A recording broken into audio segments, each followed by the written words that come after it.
সূরা আল ফালাক। বিসমিল্লাহির রহমানির রহিম। রহমান রহিম আল্লাহ তাআলার নামে।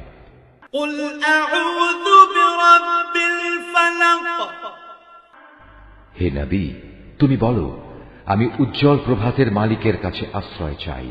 মিন শাররি মা খালাক। আশ্রয় চাই তার সৃষ্টি করা প্রতিটি জিনিসের অনিষ্ট থেকে। ওয়া মিন শাররি গাসিকিন ইযা ওয়াকাব।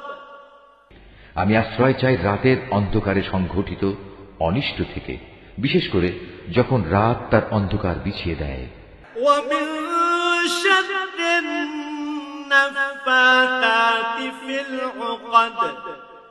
আমি আশ্রয় চাই গিরায় ফুঁক দিয়ে জাদুটোনাকারিনীদের অনিষ্ট থেকে।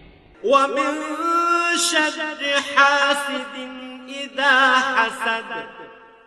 হিংসুক ব্যক্তির সব ধরনের হিংসার অনিষ্ট থেকেও আমি তোমার আশ্রয় চাই। হিংসুক ব্যক্তি থেকেও যখন সে তার হিংসায় জ্বলে ওঠে।